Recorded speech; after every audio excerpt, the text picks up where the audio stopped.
Magandang gabi sa inyong lahat.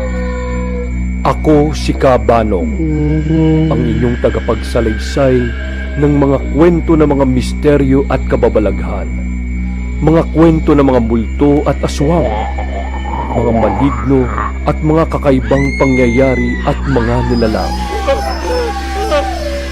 Dito lamang sa Aklat ng Lagim na pinamagatang Ang Nangingisdang Aswang, Ikalawang Yugto. Mga totoong kwento ng lagim ni Kabano.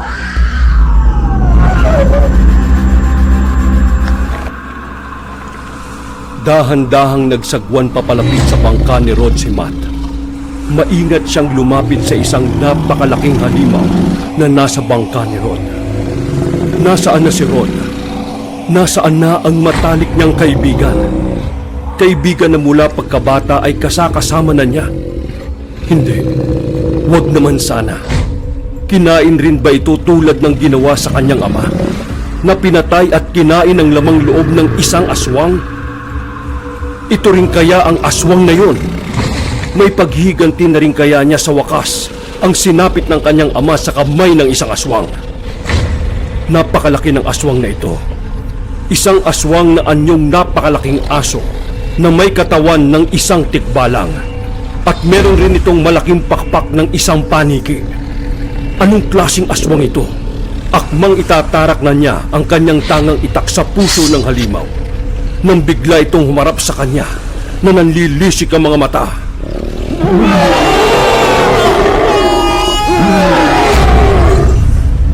Naunahan kayang patayin si Matt ng aswang? Nasaan na nga ba si Rod? Mga kasangga, bago natin ipagpatuloy ang nakapangingilabot na totoong kwento ng isang kaibigan natin, na itago na lang natin sa pangalang Matt, na ang kwentong ito ay napabilang na sa mga pahina ng Aklat ng Lagim. Panandalian ko munang puputulin ang aking pagsasalaysay upang ipaalala sa inyo na meron tayong random shoutout na ginagawa sa mga bagong subscribers natin dito sa Aklat ng Lagim ni Kabanong YouTube channel. Mamaya bago matapos ang videong ito ay maririnig nyo ang inyong mga pangalan. Kaya kung hindi pa kayo nakasubscribe, ay kung maaari na pindutin nyo na ang subscribe button at notification bell. At para maging ganap na taga-suporta kayo ni Kasangga, ay kung maaaring pindutin nyo na rin ang join button. At isa sa membership perks na makukuha nyo kung kayo ay magiging pamana member ay isang limited edition ng Aklat ng Lagim shirt. Kaya ano pa ang hinihintay nyo? Subscribe na at mag-join na! At ngayon, sa ating pagpapatuloy.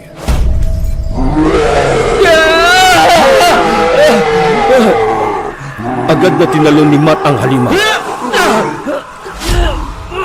Sabay labas ng kanyang mga natatagong barya sa kanyang bulsa. Bumagsak sila sa loob ng bangka ni Rod. Hindi makakilos ang aswang. Bukod sa hawak na barya ni Matt, ay nakatutok na ang itak sa puso nito. Nasaan na si Rod? Nasaan na ang kaibigan ko? Pinatay niyo na ang ama ko. Hindi ako makakapayag na patayin niyo rin ang matalik na kaibigan ko. Ilabas mo siya! Kung hindi, itatara ko itong itak sa puso mo! Ano? Ayaw mo magsalita, ha? At inilabas ni Matt ang kalamansi sa kanyang bulsa at ipinatak ito sa bibig ng aswang. Kung gusto mo rin malaman ang tunay na pagkatao ng isang aswang, lagyan mo ng kalamansi ang kanyang pagkain o patakan mo ng kalamansi ang kanyang bibig.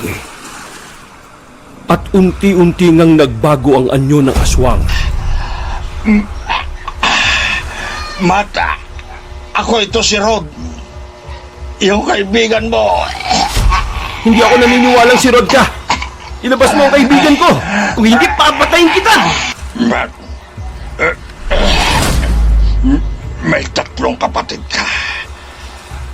At na kay Lolo Impo mo lahat sila nakatira. Lahat ng tao sa baryo alam yang tungkol dyan. Ha? Makinig ka, Matt. Bago tayo pumalaot, nagkaroon tayo ng usapan dalawa tungkol sa pagroronta. niyaya mo ako sumama sa pagroronda. Pero sabi ko sa iyo, hindi ako naniniwala sa aswang. Tayong dalawa lang ang nag-uusap noon. Wala tayong ibang kasama. At doon natigilan si Matt. Tama, wala ngang ibang taong naroroon, kundi silang dalawa lang ni Rod.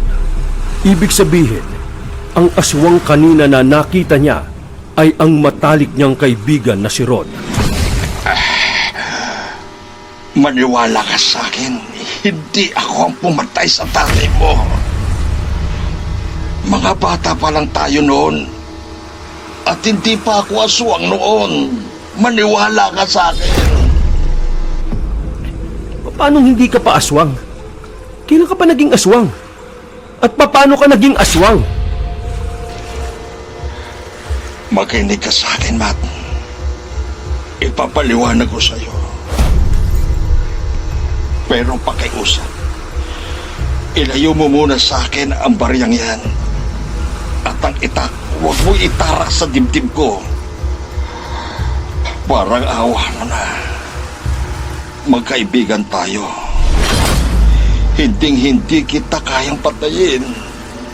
Kung papatayin kita, di sana'y noon pa pinatay na kita. Ngunit hindi ko kayang gawin yun dahil magkaibigan nga tayo. At unti-unting nilayo ni Matt ang hawak niyang barya at itak kay Rod. At ipinaliwanag ni Rod ang dahilan at kung kailan siya naging aswang. Dahil daw sa isang babae. Belen daw ang pangalan. Taga-ibang ibaryo raw ito.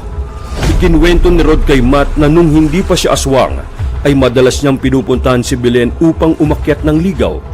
Ngunit madalas siyang pinagtatabuyan ng kanyang mga magulang. At maging si Belen raw ay ayaw rin sa kanya. Pasensya ka na, Rod. Bukod sa ayaw sa'yo ng magulang ko, ay ayaw ko pa rin magkaroon ng relasyon ngayon. Wala pa yan sa isipan ko at kung sakali man na makikipagrelasyon ako, gusto ko ay yung tinitibok ng puso ko. Ang ibig kong sabihin ay, sa unang pagkikita pa lang namin, ay may kakaiba na akong mararamdaman sa lalaking yun. Pero sa'yo, Rod, pasensya ka na ha. Wala kasi talaga akong nararamdaman sa'yo. Maayos naman na ipinaliwanag ni Belen ang kanyang damdamin laban kay Rod. Ngunit hindi matanggap ni Rod ang kanyang pagkabigo. Agad siyang pumunta sa dalampasigan at balak niyang lunurin na lang ang sarili niya sa dagat. Belen! Belen!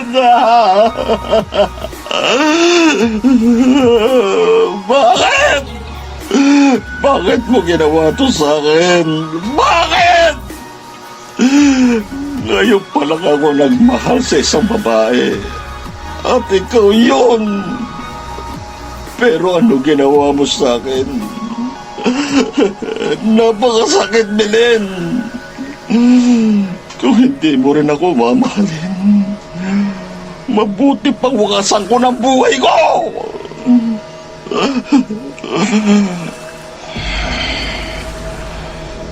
Kunti ka rin magiging akin, Belen. Mabuting patayin nila kita para wala nang makinabang sa iyong ibang lalaki. Nang biglang, may malakas na pagaspas siyang narinig. Papalapit sa kanya. Tumaas ang lahat ng balahibo ni Rod sa nakita. Isang napakalaking aswang ang bumagsak sa kanyang harapan. Hirap na itong tumayo at gumagapang itong papalapit sa kanya. May inilabas itong isang bato sa bibig at unti-unti itong nagbago ng anyo. Laking gulat na lang ni Rod nang makita niya ang kanyang tiyuhin na nakatira sa ibang baryo. Humberto! Ano nangyayari sa inyo? Hindi! Hindi! Isa pala kayong aswang! Nasa pamilya na natin ang batong ito ng matagal na panahon. Mula pa sa ating ninuno ang batong ito. At nagpasalin-salin na ito sa maraming henerasyon. Kailangan itong mapasa sa isang kamag-anak lamang at hindi pwedeng sa ibang tao. Kung hindi ko ito may papasa, habang buhay ako magdurusa sa sumpang ito ng ating pamilya. Gusto ko na magpahinga. Pagod na ako. Parang awa mo na, Rod. Tanggapin mo na ang batong ito. Magbibigay ito sa iyo ng kakaibang lakas at kapangyarihan. Makakaya mo nang gawin ang lahat ng gusto mo. Nung marinig yun ni Rod, pumasok agad sa kanyang isipan si Belen. Sa pamamagitan nito, makukuha na niya ang babaeng pinakamamahal niya. Makapaghiganti na siya sa pagtaboy na ginawa sa kanya. Kaya wala nang pagdadalawang isip na tinanggap ni Rod ang bato sa kanyang tiyuhin.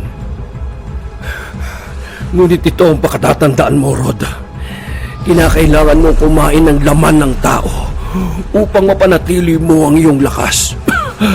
At dahil ikaw ay may pagkatikbalang, di mo mapipigilan ang pagnanasa mo sa mga babae. Kailangan mong manggahasa ng kababaihan upang magpatuloy ang iyong lakas. Mas marami kang maaangkin, ay mas dagdag kalakasan ito para sa iyo. At may pakpak ka ba upang makarating sa iba't ibang lugar upang mambiktima. Ang tawag sa lahi natin ay mga uragon.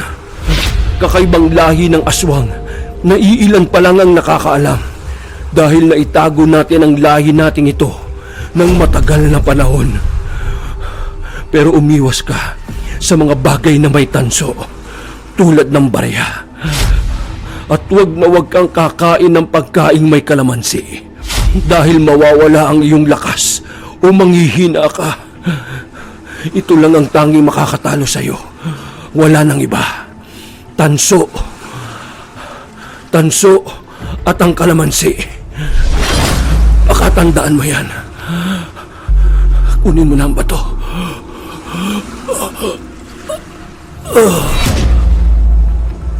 At nawalan na ng buhay ang tiyuhin ni Rod. Habang nakangising hawak-hawak ni Rod ang bato, pinaanod na lang ni Rod ang katawan ng kanyang tiyuhin sa dagat. Kumanta ka, Belen. Kung hindi kita makukuha sa santong dasalan, kukunin kita sa dahas sa ayaw at sa gusto mo. Magiging aking ka, Belen. Magiging aking ka! Aking ka lang! Sabay lunok ni Rod ng bato at unti-unti na itong nagbago ng anyo. Isang malakas na halakhak ang maririnig. Halakhak na bumalot sa katahimikan ng karagatan. At lumipad si Rod bilang uragon patungong baryo ng kanyang pinakamamahal na si Belen. Nang makarating si Rod sa bahay nila Belen, dahan-dahan siyang lumapit sa bintana ng kanyang iniibig. Nakikita niyang naghahain na ito ng hapunan. Napakasarap ng ulam na hinain ni Belen. Sinigang. Ngunit wala nang sasarap pa sa amoy ng isang babaeng birhen para kay Rod. Dahil sa taglay niyang kapangyarihan, amoy na amoy ni Rod ang bawat samyo ng isang babae. Kaya amoy na amoy niya na isang birhen pa si Belen. Nag-init ang kanyang katawan. Umiral ang pagkatikbalang ni Rod. Napangisi siya. Ito na ang pagkakataon na kanyang hinihintay. Maaangkin na niya si Belen at wala nang sinayang na oras si Rod. Sinalaki na niya si Belen para kunin ito at gahasain.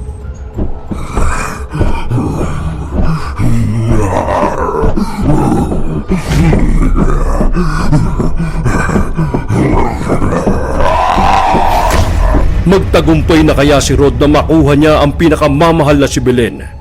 Maangkin na kaya niya ang pagkababae nito? Sundan ang karugtong na kabanata ng ating kwento. Mag-subscribe na para ma-notify kayo sa pag-upload ko ng ikatlong yugto para sa mangingisdang aswang sa Dueñas, Iloilo City. At para mapasalamatan ng mga bagong subscribers, shoutout muna natin sina Full-Blooded Igorot, Igorotat mismo, shoutout kay Kyvie and kay John Jen Passes. Para ma-shoutout kayo, huwag kalimutang mag-subscribe ngayon para sa susunod na shoutout ay makasama na kayo. At syempre, kung nagustuhan nyo ang ating kwento ay mag-iwan kayo ng comment at pindutin nyo na rin ang like button. I-share sa mga kaibigan.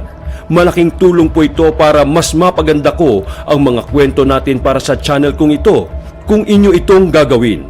At para maging ganap na kasangga kayo ni Kabanong ay pindutin ang join button sa tabi ng subscribe button para sa mga special perks tulad ng special shoutouts, badges at special emoticons kada magko-comment kayo, mga discounts sa mga merchandise natin at free loads. At para sa mga pamana members, free t-shirt po para sa inyo. Kaya ano pang hinihintay nyo? Join na at maging ganap na kasangga sa Aklat ng Lagim ni Kabano.